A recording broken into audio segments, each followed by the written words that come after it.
Welcome to Unit 1 of Introduction to Philosophy, 1301. I'm looking forward to having you with me in this course. I hope you'll enjoy this introductory study to philosophy. We need to begin our discussion as far as the course is concerned with some of the requirements, and the first of those, of course, is the textbook. Let me just draw your attention to the 8th edition. The course is designed around the 8th edition.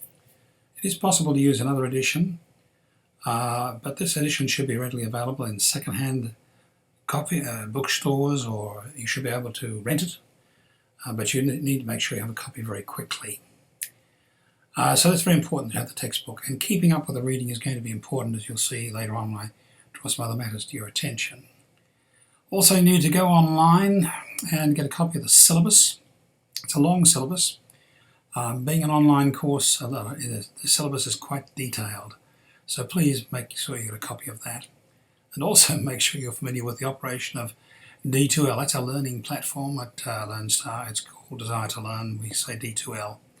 So important for you to get those sort of things going straight away so that you can keep up. Today, in this particular video, we're going to have a look at some of the distinctives of an online course, which I think are very important for you to take account of. Look at some initial comments about the course requirements. You really need to look at the syllabus for that. Basically introduce philosophy to you with some initial terms and get you started. So that's where we're going. You can see this for yourself, and you can download the PowerPoint notes and check that over for yourself. But I'm going to begin by talking about some of the great things about an online course. There are a lot of great things about it.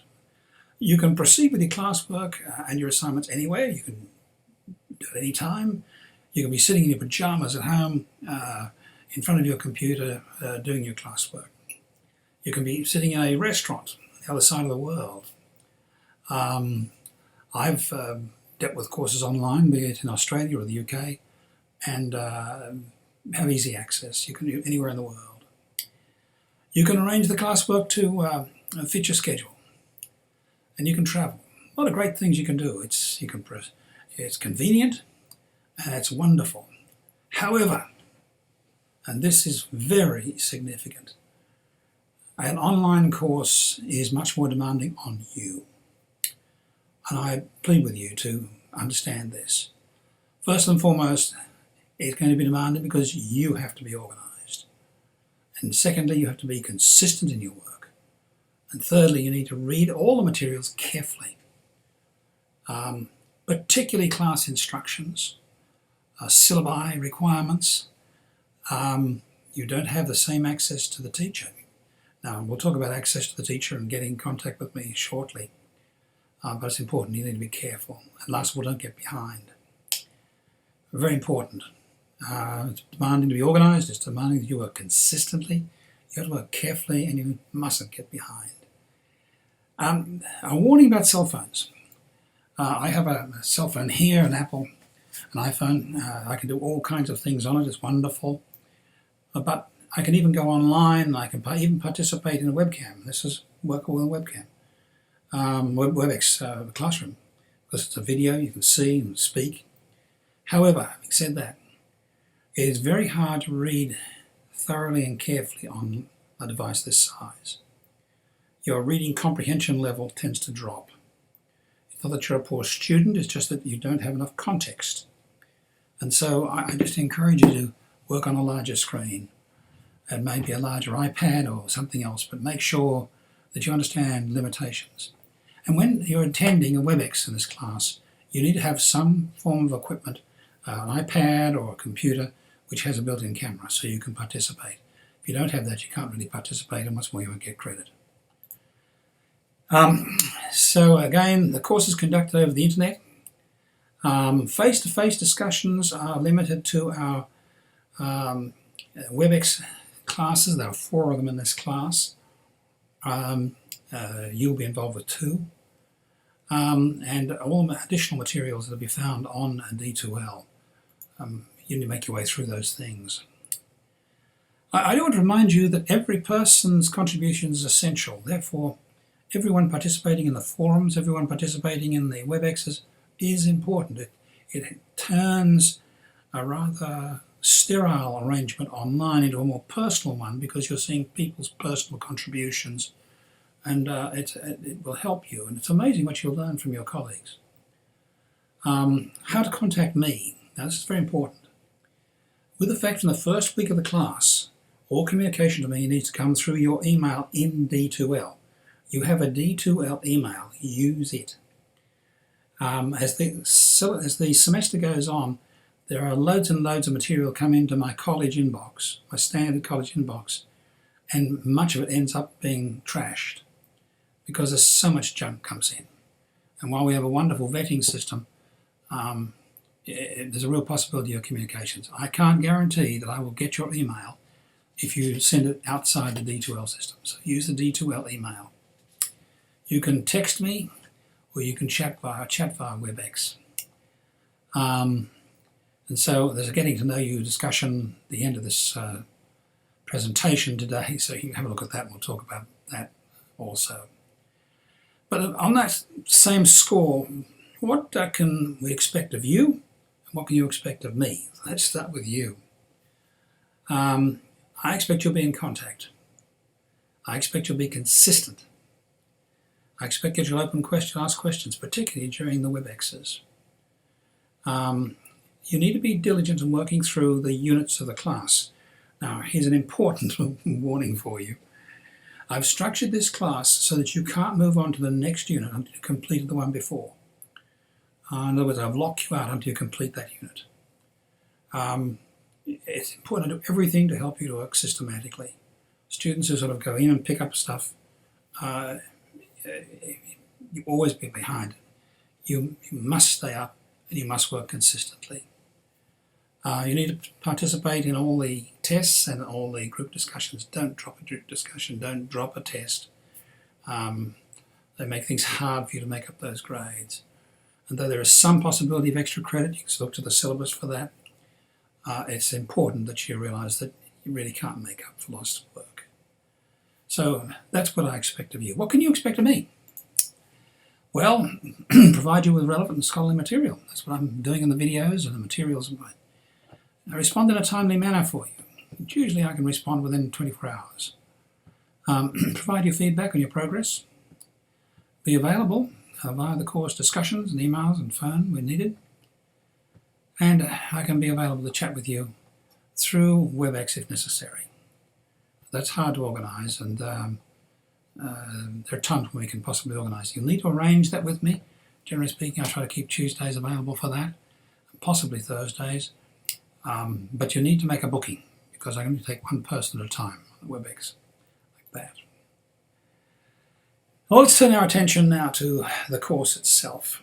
Some information about me, and there you'll see my D2L, and I'm going to highlight it for you so that you can see it. There it is there. That's my D2L email address. Please use that one. So I think you'll... All right, now let's turn our attention to some specifics about the syllabus and the course requirements. The first thing you must do is obtain a copy of the textbook for the course. It's by Norman Melchett, as you can see on the screen. It's also listed for you in the syllabus. The Great Conversations, a historical introduction to philosophy.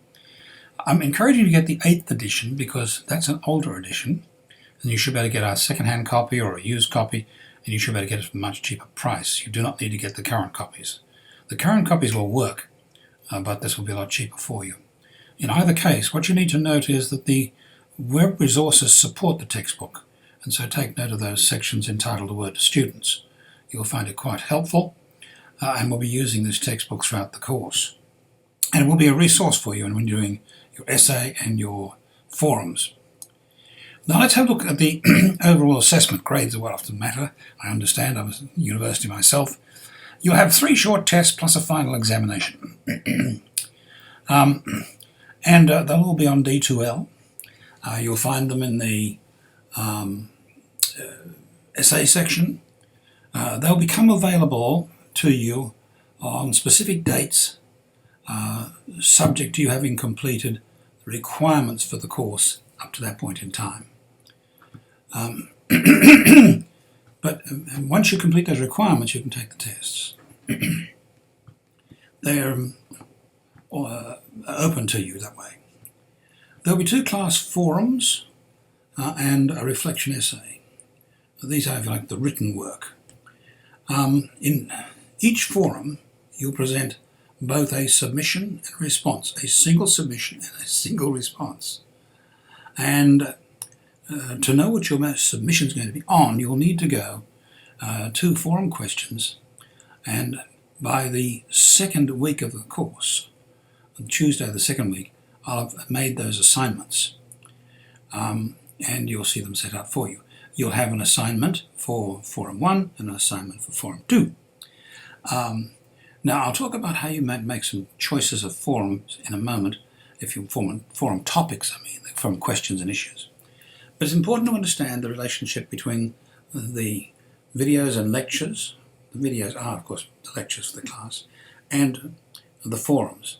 The forums will focus on issues and questions in philosophy, whereas the class will tend to deal with those in the context of the history and the total picture of what the philosophers, year by or section by section, were considering and arguing and concerned about. So one, if you like, is the background, the other is the issues. And I think you'll find that an interesting way to deal with things. Now, the reflection essay will be due at the end of the semester. You can post it early. The Dropbox will be open early. Again, we'll talk about dates when we come to the end of this little presentation. But there will be a drop deadline, a drop dead date, if you were, for submitting the essay. There will be extra credit, and they're the WebExes. So let's move on from here. You can see the grades for yourselves, and once we've got your syllabus planted to you. And that really underscores the importance of really getting the syllabus and reading it through very carefully. Remember, this is an online course, and you really need to have gone through the syllabus carefully. It's not as if you can sit in the classroom and ask me questions and go backwards and forwards trying to understand the syllabus and have other people ask questions. You're out there on your own, and you have to work your way through. That's one of the disadvantages, if you will, of an online course. Now let's come on now to the forums. As I said before, you will have 2 forums. In one forum, you'll present a submission and a response. One submission, one response. In the other forum, you'll have one submission and one response. Well, when you go to the forum questions, you'll see that they are arranged in such a way as each question is assigned a forum. And if you're assigned that question, that's the question in which you'll make your submission in relation to that question. Please take note, I'll be assigning these in week 2. And what is more, if you would like to have a choice, that's presupposing that you're watching this video in the first week of class, or you've read the syllabus and you saw the same information in the syllabus, providing you get your request to me by 11:30 on the Monday of the second week of class of the term, excuse me, then you'll be able to have me consider that request. And I'll consider these requests on a first come, first served basis. In other words, if you want a particular question on Socrates and you get it to me first, it's your question. I have no problem with giving it to you. But if someone else gets in ahead of you, you've missed out. Now, in processing these submissions and preparing them and the responses, you have 2 key resources. It is not my intention that you have to spend time trolling the internet. You may do that with the essay, but for the forums, we're moving into these quickly. I want you to use the textbook and the unit videos. They're the primary resources for you. And secondly, beware of going to an online source like a dictionary and cutting and pasting an answer, because that's plagiarism. And if you do that and give credit for it, which won't be plagiarism, you'll still have no credit, because your answers are to be in your words. You have to think the issues through and express them in your own words. And that's key. So stick to the unit videos and the textbook, and they're all you really need. And you can prepare these fairly quickly. They're not a huge job, but they will require you to think. Now, there's some very specific requirements because there's a lot of grade points here, and there'll be these forums and responses will be graded strictly according to the form. So look very carefully in the syllabus as to what the structure you have to put your answers in, your submissions and responses in, and follow them carefully. And make sure you follow and answer what's required. Because of the large credit that's available here, they will be strictly graded. I think you'll find them quite interesting and enjoyable. And you'll see how they work in with the WebEx. So let's go to the WebEx. The WebExes there are two of them. They come after each forum. They are related to the forums. They are extra credit. You don't have to attend. They're completely free. It's up to you entirely. But they're intended to provide you with personal interaction with other students and the opportunity to talk about your submission, maybe your response, and to participate. But please note there's an important qualification to be able to participate in the WebEx for credit. Anyone can participate in the WebEx. You're all welcome. But if you want credit for being in WebEx, you have to have completed all the requirements for the previous forum. You had to have your submission on time and your response in on time. And that won't be hard. You'll have a week for doing both. So I encourage you to read through, okay? Go to the syllabus and read the details. That's what's going to be important for you. Your reflection essay, not much on this at this point in time. I'll talk about this more in the forum, I'll talk about this a lot more in the two WebExes, preparing you for those things. The reflection essay will be between 3,000 and 5,000 words with 20% of your grade. It's going to be a critical evaluation of your views with the views of a major philosopher. You're going to be looking at the philosopher's metaphysics, epistemology, and value theory. You're going to tell us something about it, that philosopher's metaphysics, something about their epistemology, something about their value theory, and you're going to be interacting. You have a free choice: Plato, Aristotle, Augustine, Aquinas, Descartes, Locke, Berkeley, Hume, Kant. But again, if you want somebody else, you have a favourite philosopher. I think last semester I had two students wanted to write papers on Nietzsche. One did very well, one did very poorly. I did warn this. I will warn you when you write to me. When you need to email me and get my permission. Now, the only reason I want to do that with you is I don't want you to pick a philosopher who's very hard, especially for someone who's starting out. But if you have background and you have an interest, I'm thrilled that you would want to do that.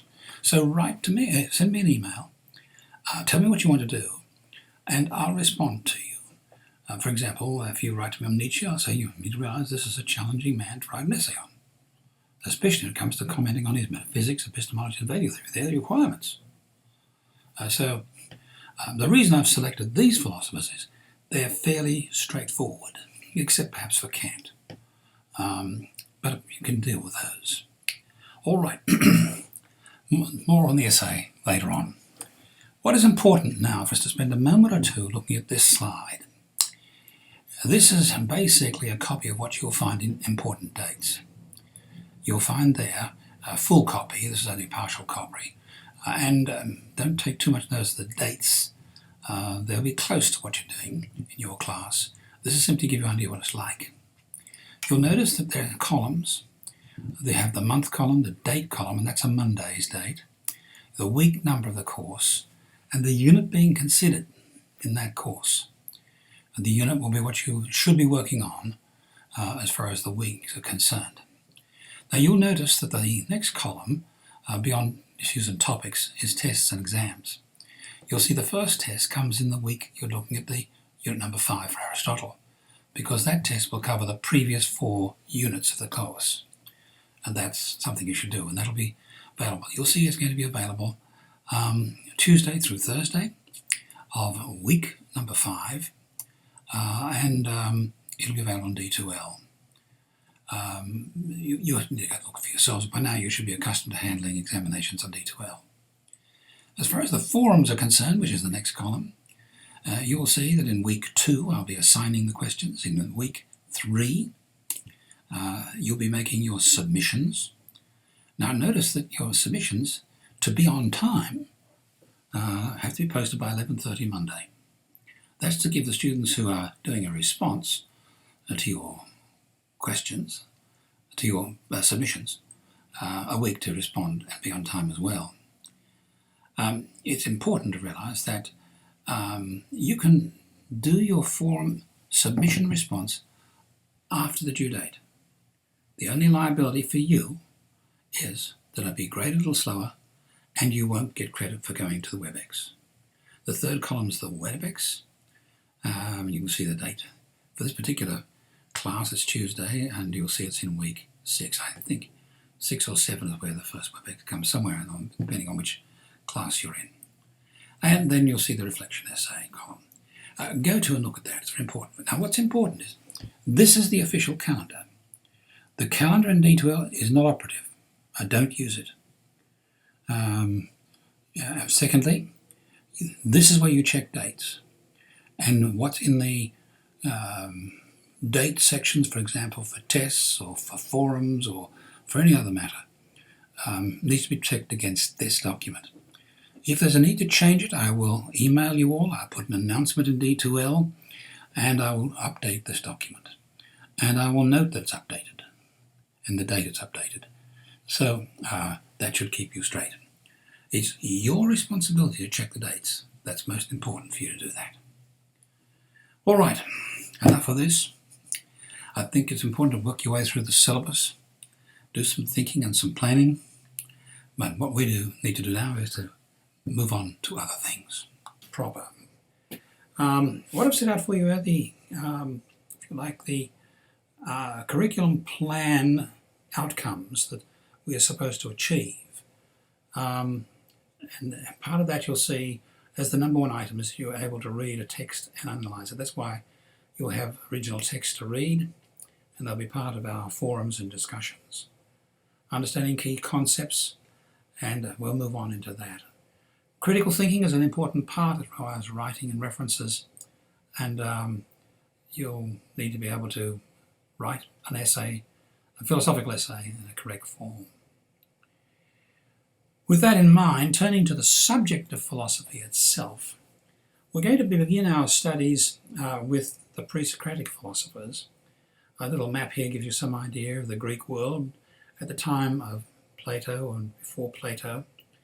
Athens was very much the centre of the Greek world, but you'll see all these little cities both in Italy, to the west of Greece, and in Asia Minor, what we now call Turkey, to the east of Greece proper. These are major city-states that you see. There were many philosophers functioning in those cities and communicating with one another of interesting means, and we'll talk about it in the class. And we'll start off by looking at some of the contributions the pre-Socratics made, moving on then to Plato. Now the point is this, that all the great issues in philosophy that began to be addressed some 2,000 years ago in Athens and in the ancient Greek world, we're still addressing those issues. Not quite exactly the same form, but we're still addressing many of those same issues today.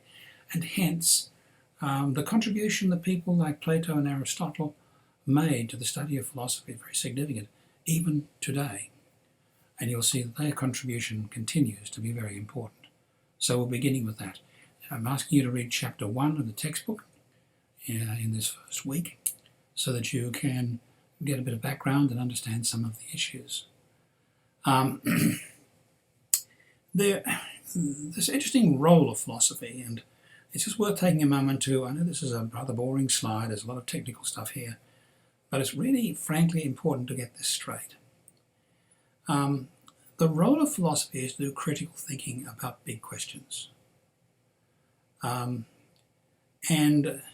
hence, there are many definitions of philosophy. I've given you one here, and the definition of what is philosophy. And just let it flow by you. The study of the fundamental nature of knowledge, the fundamental nature of reality, and the fundamental nature of what exists, especially as we do that in academic discipline. We primarily focus on what in philosophy is sometimes called first order questions. What is a good life? What is justice? What is beautiful?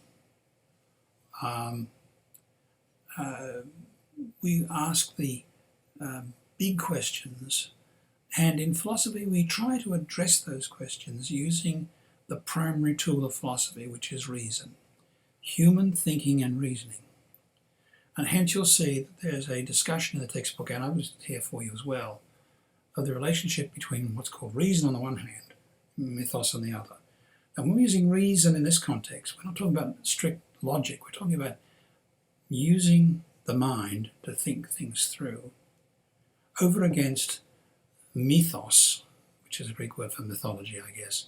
What you hear here is that there are many other forms of knowing things. It could be through the mythology of the Greek gods. It could be through revelation of Scripture. It could be through the Quran. It could be through prophetic visions. It could be through meditation.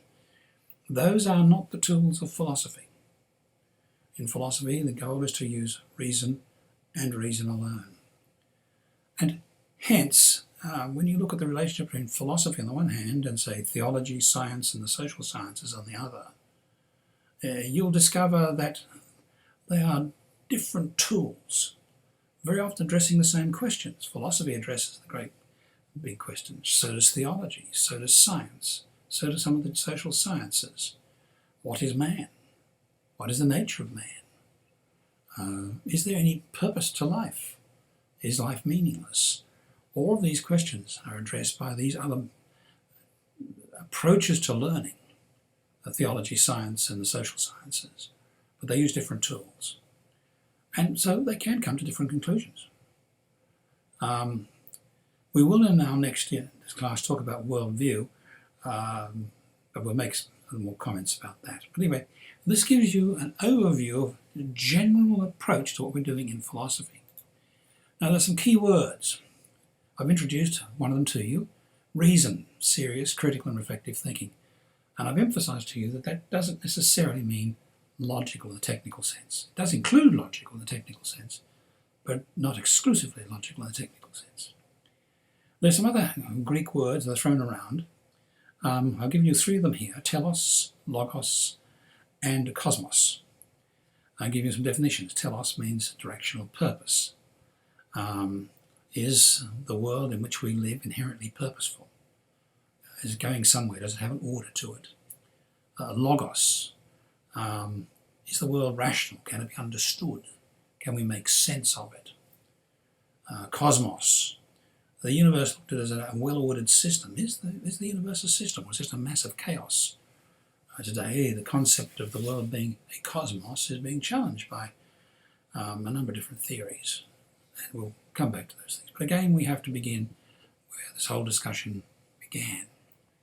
And lastly, an unusual one, the word sensible substance. It seems to crop up and get people confused. Substance means it's something that exists, a substance. A sensible substance is one which can be known by the senses. We can feel it, touch it, understand it, and we can make some sense of it with the mind. So, some key words for you there. And one last set of distinctions for you. We'll come up against these distinctions in the study of philosophy: metaphysics, epistemology, and value theory, to some extent aesthetics. As we look at each philosopher, you'll find that we'll look at each philosopher in terms of their metaphysics, epistemology, and value theory. In metaphysics, the philosopher is asking, what is real in an absolute sense? How real is something? How real is the world we're looking at? Or is it just something I'm perceiving? And if it's something I'm perceiving, how does it connect with what we might otherwise call the real world? Epistemology, how do we know anything for certain? Is there some way in which we can carefully work out what we know for certain? And lastly, how important things are, how valuable they are. Because it's out of value we establish ethics and we establish the principles of justice. So these are three very important branches, and we'll look at them primarily in terms of each philosopher, primarily in terms of metaphysics, epistemology, and value theory. Although our emphasis in the course is primarily upon metaphysics and epistemology, because in our ethics course we focus more on the value theory. So with that in mind, let's go and talk about preparing for our forums. I listed three things here for you. Class forums. Please familiarise yourself with the requirements of those. The WebEx class meetings, familiarise yourself in terms of the program for the WebExes. You go to section 4 of the syllabus and look at the dates section, the important dates, and understand the relationship between the forums and the WebEx. Understand it goes forum first, WebEx follows. I'd also like you to go to the collaboration section of the learning platform, D2L. That's where you'll find discussions, where you'll find our forums, in other words. I'd like you to participate in a forum there which is entitled Getting to Know You. You know, an online course can be very impersonal. I'd like to make it more personal. I hope through the videos you'll get to know me, and through the WebExes you'll get to know me. I'd like to get to know you. I'd like your colleagues to get to know you. So I'd invite you to post something meaningful about yourself so that you can become a person. Post that under the section under the section Collaboration and Discussions, Getting to Know You. And if you can, also post a photograph of yourself so we know who you are. That'll help when we turn up at our WebExes and we can recognize each other there. That would be very helpful. Now you'll notice that this red slide at the end is what are the key items that you need to know from Weekly Unit 1. This is a slide, or this kind of slide will appear at the end of all the slide presentations, which outlines the important things that you need to have taken from the discussion in the video and in the PowerPoint notes, and be able to understand and interact with. And so I leave those things for you, and I've summarized them for you there. And of course, the Getting to Know You assignment is the Class 1 assignment. Well, thank you for your involvement, and look forward to getting to see your postings and getting to know you, and looking forward to getting to know you somewhat through the WebEx classes as well. Thank you.